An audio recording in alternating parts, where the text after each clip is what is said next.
পরিমাণগত রসায়ন জারণ বিজারণ বিক্রিয়া। জারণ বিজারণ বিক্রিয়ার এটি দ্বিতীয় লেকচার। শিখনফল।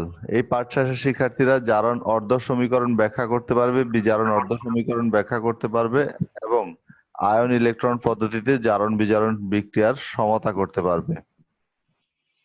প্রথমেই জারণ। ইলেকট্রন বর্জন প্রক্রিয়াকে জারণ বলে, এটা আমরা পূর্বের ক্লাসেও লিখেছিলাম। এখানে একটা স্পেশাল লাইন অ্যাড করেছি, যেটি হলো জারণের ফলে পরমাণুর ধনাত্মক আদান বৃদ্ধি পায়। তোমরা জানো একটি পরমাণু যখন ইলেকট্রন ত্যাগ করে তখন পরমাণুর ধনাত্মক আদান বৃদ্ধি পাবে, আর যখন ইলেকট্রন গ্রহণ করবে ঋণাত্মক আদান বৃদ্ধি পাবে। তাহলে ইলেকট্রন বর্জন প্রক্রিয়াকে বলা হচ্ছে জারণ। আর যখনই একটা বিক্রিয়া হবে যেটি জারণ বিক্রিয়া, তখন তোমার পরমাণুর ধনাত্মক আদান বৃদ্ধি পাবে।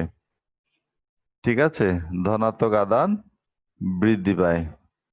অথবা যেটি হইতে পারে সেটি হলো ঋণাত্মক আদান হ্রাস পায়। যেমন আমাদের সবার অত্যন্ত পরিচিত, সহজগুলো দিয়ে শুরু করেছি এবং আমাদেরকে যতগুলো জারণ বিক্রিয়া শিখতে হবে সবগুলো মোটামুটি এখানে উপস্থাপন করেছি আমরা। তাহলে প্রথমেই যে জারণ বিক্রিয়াটি আমরা উপস্থাপন করব সেটি হলো sodium minus electron equal to sodium plus. শুধু সোডিয়াম না, পর্যায় সারণীর গ্রুপ 1 এর মৌল যেগুলো রয়েছে প্রত্যেকেই একটি ইলেকট্রন ত্যাগ করে একক ধনাত্মক আদান বিশিষ্ট ক্যাটায়ন গঠন করে এবং সমীকরণটা হুবহু একই রকমের। দ্বিতীয় বিক্রিয়াটি আমরা যেটি দেখিয়েছি সেটি হলো ম্যাগনেসিয়াম মাইনাস 2 ইলেকট্রন। তোমরা জানো পর্যায় সারণীর গ্রুপ 2 এর মৌলগুলোর বাইরের কক্ষপথে 2টি ইলেকট্রন রয়েছে, আর 2টি ইলেকট্রন থাকাতে এরা সবসময় 2টি ইলেকট্রন ত্যাগ করে দ্বিধনাত্মক আদান বিশিষ্ট ক্যাটায়ন গঠন করে। Beryllium, magnesium, calcium, strontium, barium, radium প্রত্যেকের ক্ষেত্রে এই একই সমীকরণ। এরপরে লিখেছি আমরা আরেকটা জারণ বিক্রিয়া, সেটা হলো ফেরাস আয়ন থেকে ফেরিক আয়ন হওয়া। তোমরা জানো Fe2+ আয়ন আর Fe3+ আয়ন, আয়রনের দুইটা জারণ সংখ্যা রয়েছে। সুতরাং Fe2+ আয়ন যদি একটি ইলেকট্রন ত্যাগ করে তাহলে তার জারণ সংখ্যা 1 একক বৃদ্ধি পায় এবং এতে করে উৎপন্ন হয় Fe3+ আয়ন। তাহলে এই যে এটি একটি জারণ প্রক্রিয়া যেখানে আয়রনের জারণ সংখ্যা 1 একক বৃদ্ধি পেয়েছে। আরেকটি জারণ আমরা এখানে দেখিয়েছি যেটি হলো hydrogen minus 2 electron equal to 2H+। এই বিক্রিয়াটি আমরা অবশ্য পরবর্তী স্লাইডটিতে পুনরায় উপস্থাপন করব কিভাবে এই বিক্রিয়াটি হলো। চলো তাহলে আমরা দেখি কিভাবে জারণের এই বিক্রিয়াটি সম্পন্ন হয়। Hydrogen minus 2 electron equal to 2H+, এটি কিভাবে ব্যাখ্যা করা যায়। দেখো, প্রথম কথা হলো হাইড্রোজেন অণু H2 যখন অণু থাকে, অণু অবস্থায় সে ইলেকট্রন দান বা গ্রহণ করতে পারে না। প্রথমে অণুটা ভেঙে যায়, ভেঙে 2টি পরমাণু উৎপন্ন করে। তাহলে হাইড্রোজেন অণু প্রথমে ভাঙবে, ভেঙে 2টি পরমাণু উৎপন্ন করে। এরপরে একটি হাইড্রোজেন পরমাণু, তোমরা জানো এর একটি ইলেকট্রন থাকে, সে একটি ইলেকট্রন ত্যাগ করে একক ধনাত্মক আদান বিশিষ্ট ক্যাটায়ন তথা প্রোটন গঠন করে। তাহলে আমরা যেটা বুঝলাম, হাইড্রোজেন পরমাণু একটি ইলেকট্রন ত্যাগ করে H+ আয়ন গঠন করে। সমীকরণটাকে যদি 2 দিয়ে গুণ করি তাহলে আমরা লিখতে পারি 2H minus 2 electron equal to হচ্ছে 2H+। ওকে, আর আমরা এখানে একেবারে শুরুতেই লিখেছি, দেখো 2H আসছে কোথায় থেকে? H2 অণু থেকে। এজন্য আমরা সাধারণত যখন জারণ বিজারণ বিক্রিয়া উপস্থাপন করি তখন এই স্টেপ গুলো না লিখে সোজাসুজি লিখবো 2H এর বদলে আমরা লিখবো কি? H2। এই যে প্রথম সমীকরণের মধ্যে এটা দেওয়া আছে, 2H এর বদলে কি লেখা যাবে? H2 লেখা যাবে। তাহলে H2 এটি 2টি ইলেকট্রন ত্যাগ করে এবং 2H+ আয়ন গঠন করে। তোমরা অনেক সময় একটা ভুল করো, সেটা হচ্ছে তোমরা যেভাবে লিখো সেটা হলো, ধরো তোমরা লিখলা H2+, এইভাবে লেখা যাবে না। এভাবে যদি লিখো তাহলে এটি ভুল হবে। কেন ভুল হবে এটি? কারণ হচ্ছে ডান দিকে নিচে 2 মানে হচ্ছে এরা অণু গঠন করে পরস্পরের সাথে যুক্ত অবস্থায় আছে। একটি H+ আর একটি H+ এর সাথে কখনোই অণু গঠন করবে না, সুতরাং এভাবে লেখা যাবে না। ক্লোরাইড আয়ন যখন লিখলাম, Cl মাইনাস আয়ন, তোমরা জানো নর্মালি যেটা হয় সেটা হচ্ছে একটি Cl মাইনাস আয়ন সেটি একটি ইলেকট্রন ত্যাগ করবে এবং ক্লোরিন পরমাণু গঠন করবে। তাহলে আমরা এটাকে 2 দিয়ে গুণ করলেও যেটা লিখতে পারি সেটা হচ্ছে 2Cl minus minus 2 electron equal to 2Cl। আসলে প্রথমে এই বিক্রিয়াটি সম্পন্ন হয় এবং পরবর্তীতে দুইটা ক্লোরিন পরমাণু যেগুলো উৎপন্ন হলো সেগুলো অণু গঠন করে। সুতরাং যেটা আমরা বুঝতে পারি সেটা হচ্ছে 2Cl minus minus 2 electron equal to Cl2। এটা আমরা সোজাসুজি লিখতে পারি। Hydrogen peroxide minus 2 electron 2H plus plus O2। দেখো এটা হাইড্রোজেন পারক্সাইড, লিখে নাও সমীকরণটা। Hydrogen peroxide minus 2 electron equal to 2H plus plus O2। এখানে সমীকরণটা যেভাবে লিখবো আমরা, দেখো এটা কেন দুইটা ইলেকট্রন লিখলাম, মাইনাস 2 ইলেকট্রন লিখলাম, সেটার ব্যাখ্যা হচ্ছে এরকম যে হাইড্রোজেনের জারণ সংখ্যা +1। এখানে দেখো তোমরা দুইটা হাইড্রোজেন পরমাণু রয়েছে, তাহলে ইন্টু 2। অক্সিজেনের জারণ সংখ্যা -1 আর দুইটা অক্সিজেন রয়েছে ইন্টু 2। অর্থাৎ আমরা বলছি এই যৌগটিতে, হাইড্রোজেন পারক্সাইড যৌগটিতে অক্সিজেনের জারণ সংখ্যা হলো -1। আর যখন এখানে ডান দিকে আমরা 2H প্লাস লিখেছি, H প্লাসের জারণ সংখ্যা +1। এই যে H প্লাসের জারণ সংখ্যা +1, এখানে বিক্রিয়ক হাইড্রোজেন পারক্সাইডও হাইড্রোজেন +1 ছিল। তাহলে হাইড্রোজেন +1 বিক্রিয়কে এবং হাইড্রোজেন +1 উৎপাদে, তাইলে হাইড্রোজেনের জারণ সংখ্যার কোনো পরিবর্তন হয়নি, আমরা সেটি দেখতে পাচ্ছি। এবং উৎপাদে যে অক্সিজেন রয়েছে, এই অক্সিজেনের জারণ সংখ্যা দেখো তোমরা 0। তাহলে এইখানে অক্সিজেনের জারণ সংখ্যা বিক্রিয়কে ছিল -1 আর উৎপাদে অক্সিজেনের দুইটারই 0, একটার 0 দুইটারও 0। ঠিক আছে, তাহলে অক্সিজেনের জারণ সংখ্যা -1 থেকে কত হলো? 0 হলো। তাহলে -1 থেকে যদি 0 হয়, স্বাভাবিকভাবেই একটি ইলেকট্রন ত্যাগ হয়। আর এখানে যেহেতু দুইটি অক্সিজেন পরমাণু রয়েছে, তাহলে আমরা বলবো দুইটি অক্সিজেন পরমাণু দুইটি ইলেকট্রন ত্যাগ করেছে এবং উভয়েরই জারণ সংখ্যা -1 থেকে 0 হয়ে গেছে। তাহলে আমরা যেটি বুঝলাম সেটি হলো হাইড্রোজেন পারক্সাইড যখন আমরা লিখব বিক্রিয়ার মধ্যে এবং তার যখন জারণ হবে, অর্থাৎ হাইড্রোজেন পারক্সাইড যখন বিজারক হিসাবে কাজ করবে, তখন দুইটি ইলেকট্রন সে ত্যাগ করবে এবং দুইটি ইলেকট্রন ত্যাগ করে 2H প্লাস আয়ন গঠন করবে এবং এই বিক্রিয়ায় অক্সিজেন অণু তৈরি হবে যার জারণ সংখ্যা 0। তাহলে আমরা পরবর্তী জারণ বিক্রিয়াটি লিখব। পরবর্তী জারণ বিক্রিয়া হলো থায়োসালফেট আয়ন।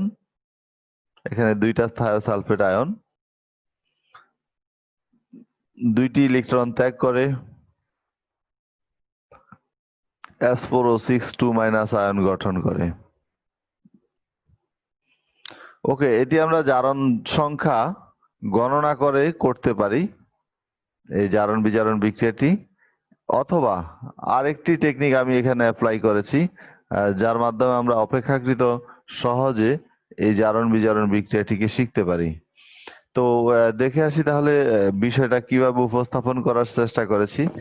দেখো এখানে দেখো H2O3 2- আয়ন, অর্থাৎ দুইটি অতিরিক্ত ইলেকট্রন আছে এবং আরো একটা H2O3 2- আয়ন, এখানেও দুইটি অতিরিক্ত ইলেকট্রন আছে। তাহলে মোট অতিরিক্ত ইলেকট্রন বিক্রিয়কে 4টি আর উৎপাদে শুধুমাত্র 2- আয়ন রয়েছে। তাহলে জারণ সংখ্যা অর্থাৎ ঋণাত্মক আদান হ্রাস পেয়েছে। কয়টা হ্রাস পেয়েছে? ঋণাত্মক আদান হ্রাস পেয়েছে 2টি। তাহলে 2টি ঋণাত্মক আদান হ্রাস পেলে, অর্থাৎ 2 একক যদি ঋণাত্মক আদান হ্রাস পায়, তাহলে আমরা খুব সহজেই বলতে পারি যে 2টি ইলেকট্রন ত্যাগ হয়েছে। ঠিক আছে, তোমরা দেখো এখানে S4 মানে সালফার পরমাণু আছে 4টা, যেটা এখানে আছে 2টা সালফার পরমাণু আর এখানে আছে 2টি সালফার পরমাণু। তাইলে S2O3 2- 2টি, যাদের মধ্যে -2 এবং -2 অর্থাৎ -4 ছিল চার্জ, এখন টোটালি চার্জ হলো -2। ঠিক আছে, তাহলে এখন যে সমীকরণটা দাঁড়ায় সেটা হচ্ছে, এটাকে আমরা ভেঙে না লিখে জাস্ট সামনে 2 দিয়ে দিব, তাহলে 2 থায়োসালফেট আয়ন দুইটি ইলেকট্রন ত্যাগ করেছে এবং একটি টেট্রাথায়োনেট আয়ন গঠিত হয়েছে। তাহলে এটি আরেকটি জারণ সমীকরণ, জারণ অর্ধ সমীকরণ এটি। এরপরে হচ্ছে বিজারণ।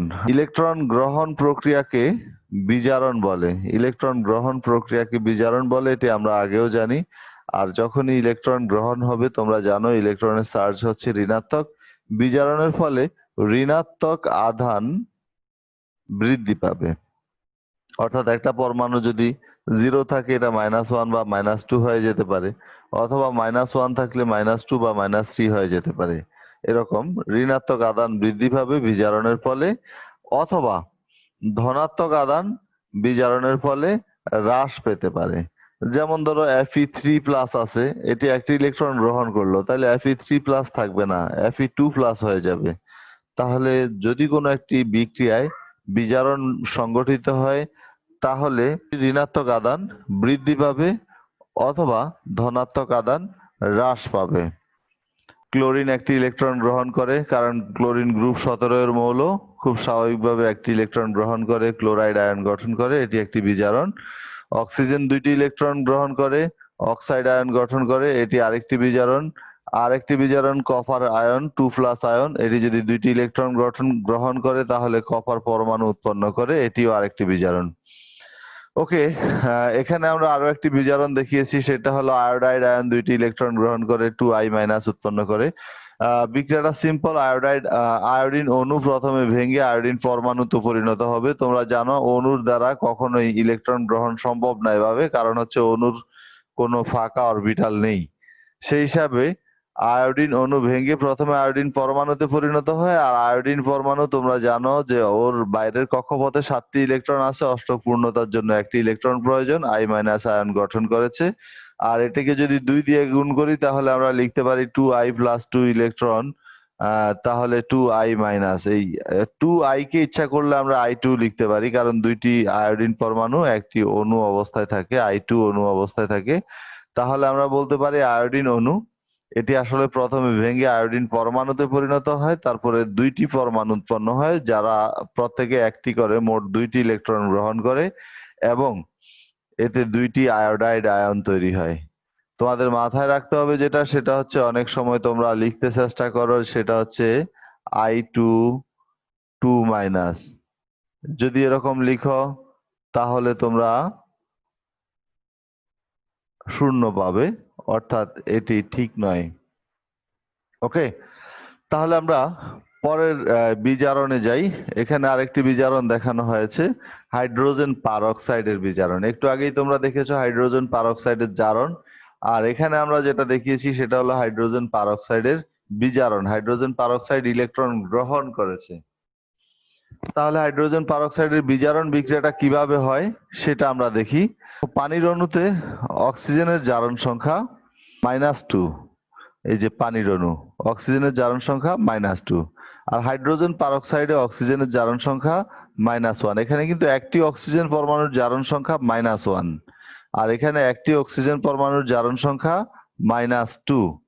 তাইলে -1 জারণ সংখ্যা থেকে -2 জারণ সংখ্যা হয়েছে। তাহলে -1 থেকে -2 হওয়ার জন্য এখানে কিন্তু আমি একটা অক্সিজেন পরমাণুর কথা বলছি, *2 দিচ্ছি না, *2 হচ্ছে এটার জন্য, ঠিক আছে? তাইলে একটা অক্সিজেন পরমাণু, তার জারণ সংখ্যা হচ্ছে -1, এবং ডান দিকে দেখো একটি অক্সিজেন পরমাণু, এই অক্সিজেন পরমাণুটির জারণ সংখ্যা হলো -2। তাহলে -1 থেকে -2 হওয়ার জন্য আমরা জানি একটি ইলেকট্রন গ্রহণ ঘটে।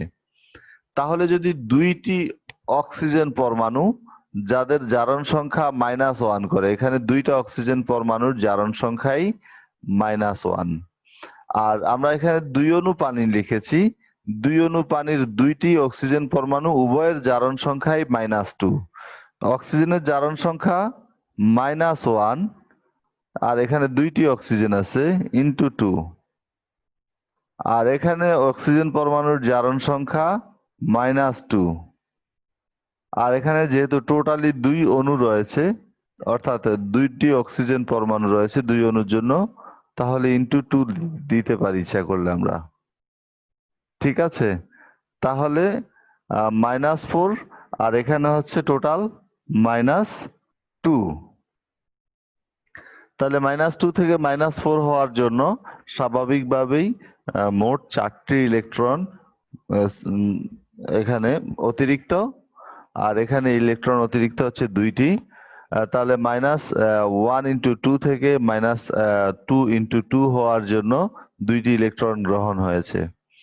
ঠিক আছে, আর হাইড্রোজেন পরমাণুর সমতা বিধানের জন্য এখানে যেহেতু আমাদের 2টি হাইড্রোজেন পরমাণু রয়েছে হাইড্রোজেন পারঅক্সাইডে, অথচ 2 অণু পানি লিখলে এখানে 4টি হাইড্রোজেন পরমাণু, তাহলে 2টি হাইড্রোজেন পরমাণু অতিরিক্ত এবং সেজন্য আমাদেরকে 2H+ লিখতে হবে।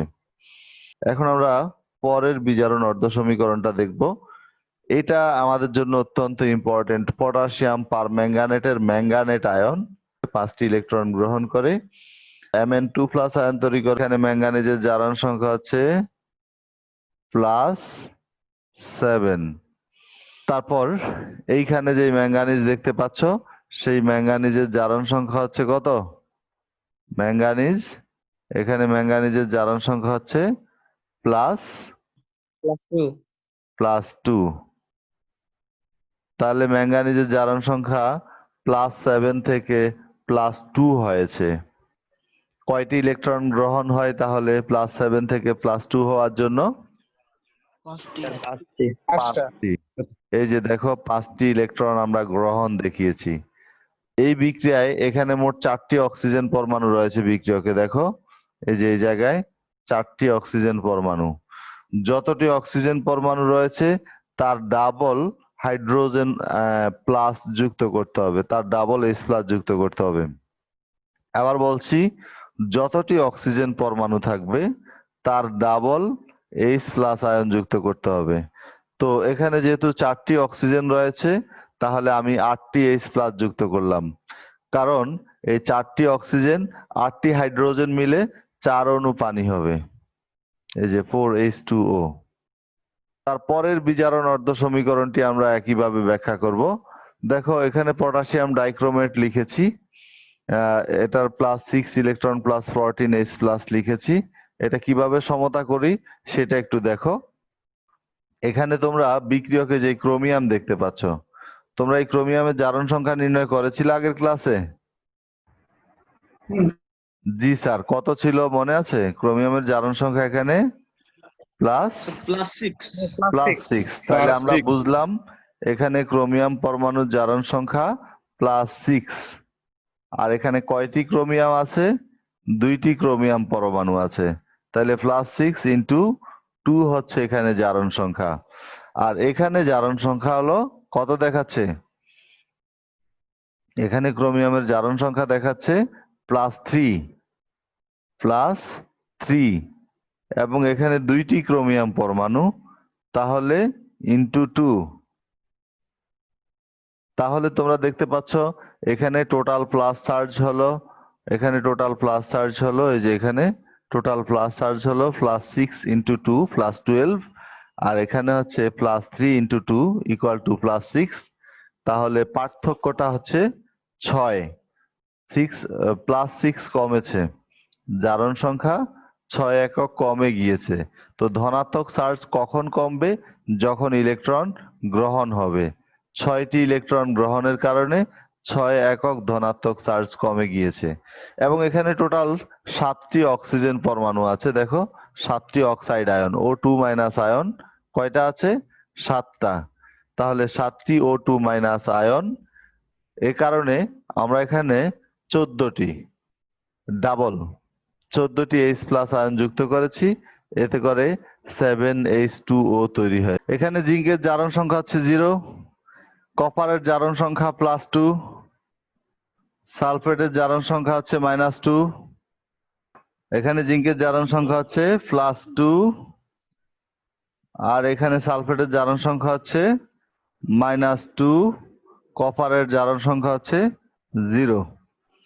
এই হলো মোটামুটি আমাদের জারণ সংখ্যাগুলো। সুতরাং যেখান থেকে আমরা বুঝতে পারছি যে জিঙ্কের 0 থেকে +2 হয়েছে, যেটি জারণ।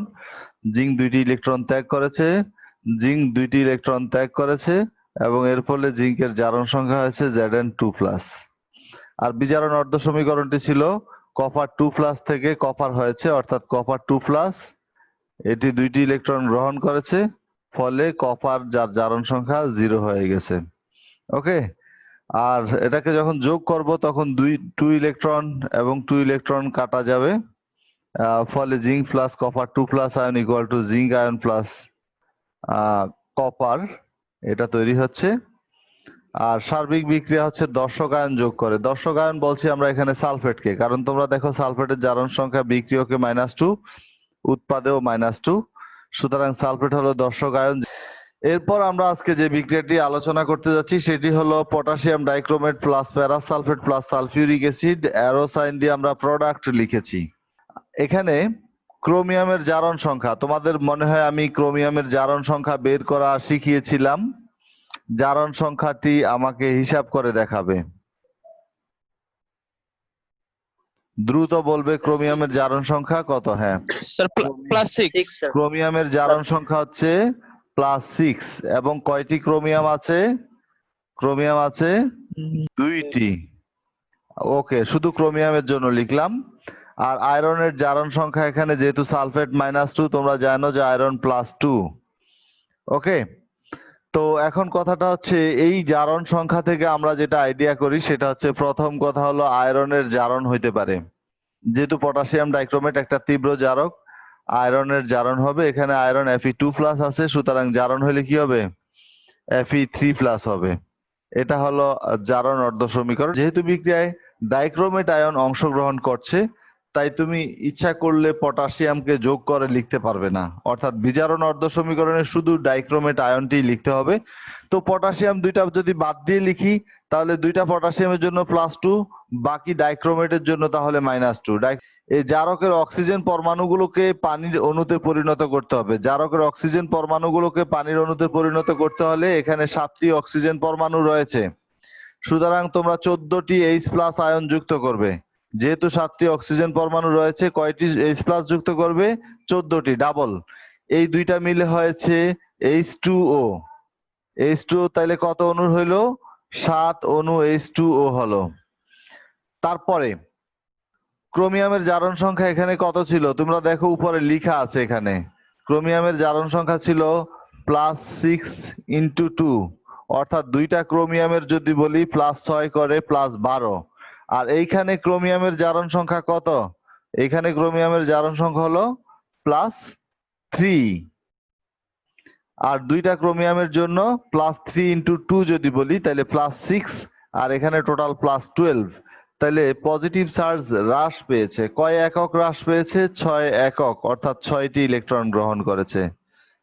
অর্থাৎ 2টি ক্রোমিয়ামের জন্য এখানে টোটাল জারণ সংখ্যা হলো +12। ওকে, 2টি ক্রোমিয়ামের জন্য, এক একটির জন্য +6 করে। আর এখানে 2টি ক্রোমিয়ামের জন্য টোটাল জারণ সংখ্যা হলো +6, এক একটির +3 করে। তাহলে জারণ সংখ্যা 6 একক হ্রাস পেয়েছে, কারণ হলো 6টি ইলেকট্রন গ্রহণ করেছে ডাইক্রোমেট আয়নের ক্রোমিয়াম পরমাণুগুলো। 1 নং এবং 2 নং সমীকরণ, এর মধ্যে ইলেকট্রন দান গ্রহণের সমতা নেই। আমি এটা দেখাচ্ছি তোমাদেরকে। 1 নং সমীকরণে ইলেকট্রন দান করেছে 1টি, আর 2 নং সমীকরণে ইলেকট্রন গ্রহণ করেছে কয়টি? 6টি। Fe2+ আয়ন 1টি ইলেকট্রন দান করে, ডাইক্রোমেট আয়ন 6টি ইলেকট্রন গ্রহণ করে। তাহলে ইলেকট্রন দান গ্রহণ সমতা করতে গেলে আমাদেরকে 1 নং সমীকরণকে 6 দ্বারা গুণ করতে হবে, তাহলে ইলেকট্রন দান গ্রহণ সমতা হয়ে যাবে। তাহলে আমরা 1 নং সমীকরণকে 6 দ্বারা গুণ করে 2 নং সমীকরণটিকে এর সাথে লিখবো, তার সাথে যোগ করব 2টি সমীকরণকে। তাহলে দেখো 1 নং সমীকরণকে 6 দ্বারা গুণ করে লিখেছি, আর 2 নং সমীকরণটি যা ছিল তাই বসিয়েছি। এটিকে 4 নং সমীকরণ আকারেই বসিয়েছি, 1 দ্বারা গুণ করে বলতে পারো। তাহলে dichromate ion +6 electron +14H+ equal to 2 chromium 3+ ion +7H2O। আর যখন এই দুইটাকে যোগ করব, যোগফলটাকে বলা হবে মোট বিক্রিয়া বা সার্বিক বিক্রিয়া। তাহলে সার্বিক বিক্রিয়া হলো তোমরা দেখো এখানে টোটাল যোগফলটা আমি বসিয়েছি 6Fe2+, এটি এখানে বসিয়েছি। তোমরা যোগফলটা একটু লিখে ফেলবে দ্রুততার সাথে। আর হচ্ছে এই 6 ইলেকট্রন ক্যান্সেল করে দিয়েছি। আর হলো ডাইক্রোমেট আয়ন যেটি আছে এখানে, সেই ডাইক্রোমেট আয়নটি এখানে লিখেছি। আর 14H+, সেটিও এখানে লিখেছি। এগুলো হলো বিক্রিয়কের আয়ন। আর উৎপাদের আয়ন হচ্ছে 6Fe3+, এখানে লিখা হলো 2 ক্রোমিয়াম 3+ আয়ন, সেটি লিখা হলো। এবং একই সাথে আরেকটি প্রোডাক্ট রয়েছে 7H2O, সেটি লিখা হলো। তাহলে সার্বিক বিক্রিয়া হচ্ছে এটি। এখন এই সার্বিক বিক্রিয়ার মধ্যে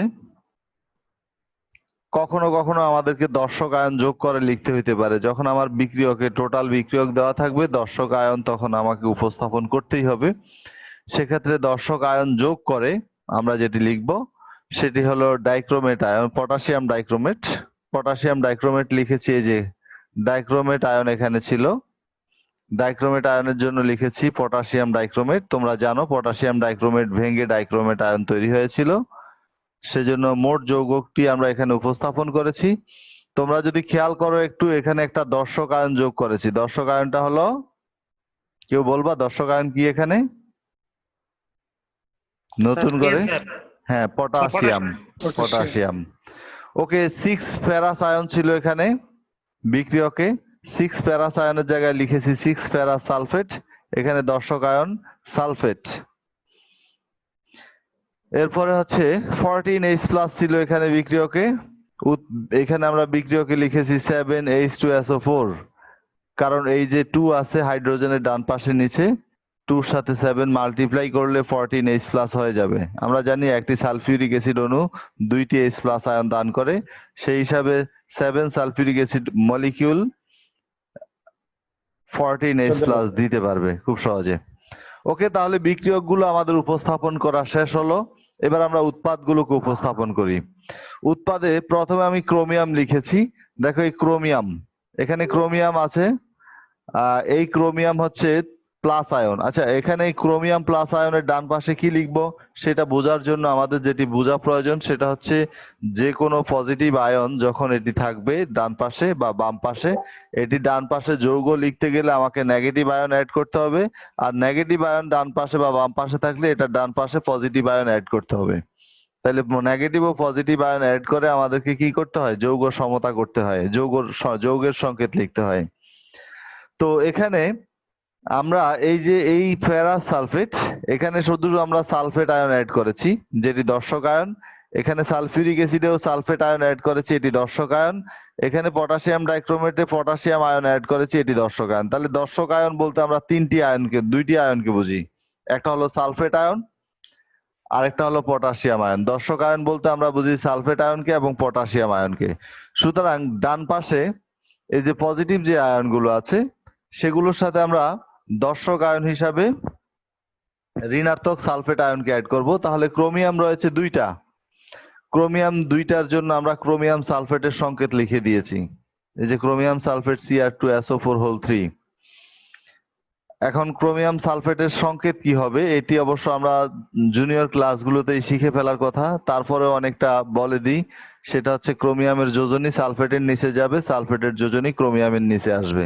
এই যে ক্রোমিয়াম যেহেতু 3+, তাইলে সালফেট হলো 2-, তাইলে ক্রোমিয়ামের 3 সালফেটের নিচে দিলাম ডান দিকে, আর সালফেটের তোমার 2 ক্রোমিয়ামের নিচে দিলাম। ক্রোমিয়াম সালফেটের সংকেত হয়ে গেল এবং একই সাথে ক্রোমিয়াম পরমাণুর সমতাও হয়ে গেল। এই যে ক্রোমিয়াম পরমাণু দুইটা আছে, এখানে দুইটা ক্রোমিয়াম পরমাণু লেখা হয়ে গেছে, সুতরাং আর কিছু লিখলাম না। এরপরে হচ্ছে আয়রন প্লাস, যেটা আয়রন প্লাস, এটা আয়রন যেহেতু 3+, ফেরিক আয়ন, তাহলে ফেরিক সালফেটের সংকেত লিখতে গেলেও আয়রনের যোজনী 3, এটি সালফেটের ডান পাশে নিচে দিতে হবে, এবং সালফেটের যোজনী বা চার্জ 2, সেটি আয়রনের ডান পাশে নিচে দিতে হবে। এটা হলো ফেরিক সালফেটের সংকেত। সংকেত লেখার পরে আমরা দেখতে পাচ্ছি এখানে দুইটি আয়রন পরমাণু আছে। যেহেতু দুইটি আয়রন পরমাণু রয়েছে আর বিক্রিয়কে এখানে 6টি আয়রন পরমাণু ছিল, তাই সমতা বিধানের জন্য সামনে আমরা 3 দিয়েছি লেফটে। কোএফিসিয়েন্ট বা সহগ হিসাবে, তাহলে 3 ইন্টু 2 ইকুয়াল টু কত হয়ে যাবে? 6 হয়ে যাবে। তাহলে আয়রন পরমাণুর সংখ্যা সমতা হয়ে গেল। আর এখানে 7H2O ছিল, আমরা এখানে 7H2O লিখে দিয়েছি, 7 মলিকিউল অফ ওয়াটার। ওকে। আর হলো, জি স্যার। যেহেতু একটি পজিটিভ আয়ন দর্শক আয়ন হিসাবে পটাশিয়াম আয়ন আমরা এখানে উপস্থাপন করেছিলাম, তাই তাকেও লিখতে হবে। সেই হিসাবে এখানে আমরা পটাশিয়াম সালফেট লিখেছি। পটাশিয়াম বাম পাশে 2টি পটাশিয়াম পরমাণু ছিল, ডান পাশেও 2টি পটাশিয়াম পরমাণু লেখা হয়ে গেছে। সুতরাং আমাদের যৌগের সংকেতগুলো লেখা হলো। অনুরূপ আরেকটি বিক্রিয়া আমরা এখন আলোচনা করব, potassium permanganate plus ferrous sulphate plus sulphuric acid. একটু লিখে নাও বিক্রিয়াটা। এখানে জারণ অর্ধ সমীকরণ একই রকমের, সুতরাং এটিতে আমার তেমন কোনো কিছু ব্যাখ্যা করার নেই। বিজারণ অর্ধ সমীকরণ বলবো এখন। বিজারণ অর্ধ সমীকরণের জন্য আমাদের যেটা জানা প্রয়োজন সেটা হচ্ছে KMnO4 কি পুরোটা লিখবো? কেউ কি আমাকে জবাব দিতে পারবে স্যার KMnO4 পুরোটা লিখবো কিনা? না স্যার, শুধু স্যার, MnO4 লিখুন। শুধু MnO4, শুধু MnO4 যখন লিখবো তখন একটা চার্জ দিতে হবে। কত দিব চার্জ? স্যার -1। -1, কারণ পটাশিয়াম হলো +1। ওকে, MnO4 -1 চার্জ, আর 5টি ইলেকট্রন গ্রহণ করেছে, 8 প্রোটন, ফলে Mn2+ হয়েছে, +4H2O হয়েছে। এই সমীকরণটিও আমরা আমাদের পূর্বের কোন একটি ক্লাসে দেখিয়েছিলাম। আচ্ছা, MnO4 মাইনাস আয়ন, এখানে Mn এর জারণ সংখ্যা তোমরা জানো সবাই +7, ঠিক আছে। আর এখানে Mn হচ্ছে +2, তাহলে জারণ সংখ্যা 5 একক কমে গিয়েছে। পজিটিভ চার্জ কমবে কখন? যখন ইলেকট্রন গ্রহণ করবে, তাহলে 5টি ইলেকট্রন এখানে গৃহীত হয়েছে, ঠিক আছে। আর এখানে যেহেতু অক্সিজেন পরমাণু রয়েছে 4টি, আমরা তার ডাবল 8টি প্রোটন যোগ করেছি। 8টি প্রোটন যোগ করার পরে টোটাল 4H2O তৈরি হয়েছে। তাহলে এই বিক্রিয়াটা ভেরি সিম্পল। এখন ইলেকট্রন আদান প্রদান সমতা কি করব? 1 নং সমীকরণকে 5 দিয়ে গুণ করব, আর 2 নংকে 1 দিয়ে গুণ করলেই হবে। অর্থাৎ সমীকরণটি যেটা দাঁড়াবে, 1 নংকে 5 দিয়ে গুণ করলে 5 ইলেকট্রন দান ঘটে, সেটা আমরা দেখব। স্যার হ্যাঁ বলেন। স্যার তাহলে তো স্যার পরে স্যার ভগ্নাংশ আসবে স্যার। ওকে, ভগ্নাংশ আসলে কোনো সমস্যা নাই তো। ভগ্নাংশ আসলে কোনো সমস্যা আছে? আমি যদি উৎপাদে ভগ্নাংশ লিখি কোনো সমস্যা নেই, ভগ্নাংশ লিখা যাবে, ঠিক আছে। ওকে, কোনো প্রবলেম নেই। ভগ্নাংশ আমরা লিখবো, প্রয়োজনে 2 দ্বারা মাল্টিপ্লাই করে লাস্ট লাইন লিখবো ভগ্নাংশ আসলে। ওকে, তারপরে আমরা তাহলে 2 ও 3 নং সমীকরণ লিখলাম। 1 নংকে 5 দিয়ে গুণ করে 3 নং সমীকরণ লিখলাম, এবং 2 নংকে 1 দিয়ে গুণ করে 4 নং সমীকরণ লিখলাম। সমীকরণ দুটি যখন যোগ করব আমরা, তখন হবে Fe2+।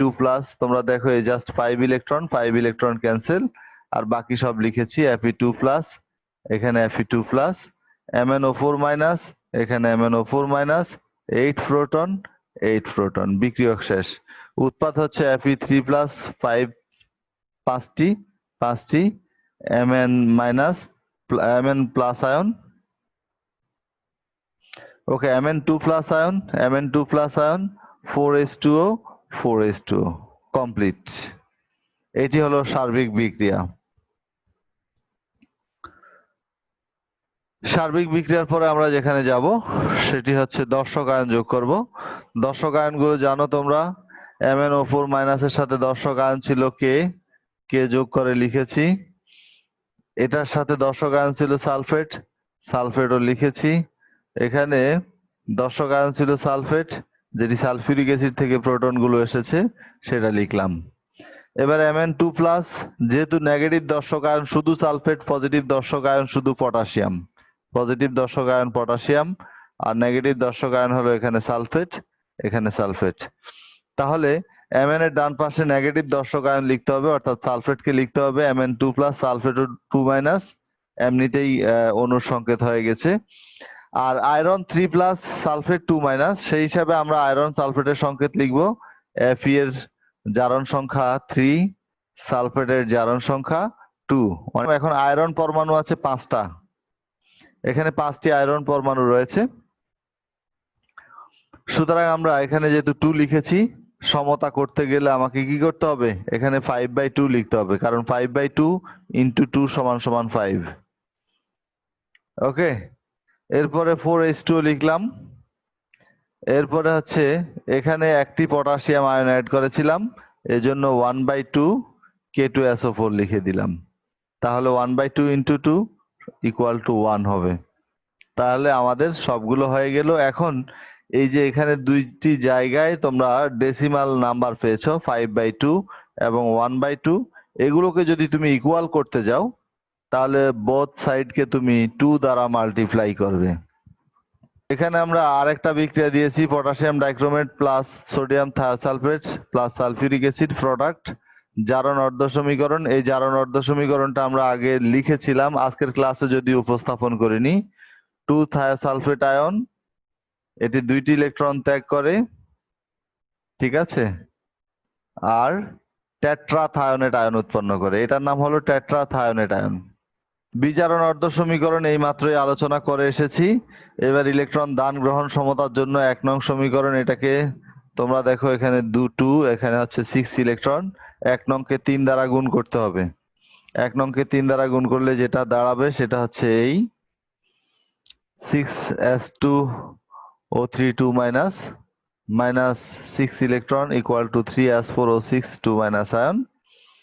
এবং বিজারণ অর্ধ সমীকরণটি এটি, সার্বিক বিক্রিয়া হলো যোগফল, আর যখন আমরা দর্শক আয়ন যোগ করব এটা হবে। এখন তোমাদের কোনো প্রশ্ন আছে? আর যেখান পর্যন্ত পড়েছি আমরা, কারোই প্রশ্ন নেই? ওকে, আমি ধরে নিচ্ছি কারোই প্রশ্ন নেই। তাহলে কোনটির জারণ ও বিজারণ উভয়ই হয়? আমরা আজকের যে ক্লাসটি আলোচনা করেছি তার মধ্যে কোনটির জারণ ও বিজারণ উভয়ই হয়? Hydrogen peroxide. হাইড্রোজেন পারঅক্সাইডের জারণ ও বিজারণ উভয়ই হয়। ঠিক আছে, আমরা হাইড্রোজেন পারঅক্সাইডের জারণ ও বিজারণ উভয়ই দেখেছি। তারপরের প্রশ্ন যেটি, পারম্যাঙ্গানেট আয়ন বিজারণ বিক্রিয়ায় কয়টি ইলেকট্রন গ্রহণ করে? পারম্যাঙ্গানেট আয়নের যখন বিজারণ হয়েছে, অবশ্য অম্লীয় মাধ্যমে বিজারণ হয়েছে, তোমরা দেখেছো। অম্লীয় মাধ্যমে বিজারণের সময় কয়টি ইলেকট্রন গ্রহণ করেছিল? 5টি স্যার। ওকে, রাইট অপশন হলো 5টি। তারপরের প্রশ্ন, হাইড্রোজেন পারঅক্সাইডের জারণে প্রাপ্ত উৎপাদে অক্সিজেনের জারণ সংখ্যা কত? আমি এখানে যে প্রশ্নটা লিখেছি সুন্দরভাবে বোঝার চেষ্টা করবে। হাইড্রোজেন পারঅক্সাইডের যখন আমরা জারণ করি, ঠিক আছে, জারণ করার ফলে প্রাপ্ত উৎপাদ, যেটা উৎপাদের মধ্যে অক্সিজেনের জারণ সংখ্যা কত? হাইড্রোজেন পারঅক্সাইড ও অক্সিজেনের জারণ সংখ্যা তোমরা জানো -1, আর জারণের পরে যে উৎপাদ পাওয়া যায় সেখানে জারণ সংখ্যা কত? 0 ওকে, তোমরা দুইটা শব্দ বলেছো, একটা হলো 0 আর একটা -2। বাবা, জারণ কাকে বলে? ইলেকট্রন দান না গ্রহণ? জারণ দান করা। ইলেকট্রন দান করা। এখন ধরো -1 আছে বিক্রিয়কে, উৎপাদে, তাহলে ইলেকট্রন দান করলে -2 হইতে পারবে কিনা? ইলেকট্রন যদি দিয়ে দেয় পারবে? কত হবে? কত হবে স্যার? তাহলে 0 হবে। জি, -1 আছে, যদি ইলেকট্রন দিয়ে দেয় তাইলে -1 থেকে জারণ সংখ্যা ঋণাত্মক চার্জ কমে যাবে, কারণ জারণে ঋণাত্মক আদান কমে যায়। তাইলে হাইড্রোজেন পারঅক্সাইডে -1 0 হয়ে যাবে এটা। পটাশিয়াম ডাইক্রোমেট ও প্যারাসালফেটের রেডক্স বিক্রিয়ায় কয়টি ইলেকট্রন আদান প্রদান ঘটে? পটাশিয়াম ডাইক্রোমেট ও প্যারাসালফেটের রেডক্স বিক্রিয়ায় কয়টি ইলেকট্রন আদান প্রদান ঘটে? আজকেই করেছি। 6টি। টেট্রাথায়োনেট আয়নে সালফারের জারণ সংখ্যা কত? Tetrathionate ion, S4O6 2 minus ion, sir plus 2.5। Plus 2.5। Alright, আমাদের আজকের ক্লাসটি এই পর্যন্তই। আল্লাহ হাফেজ।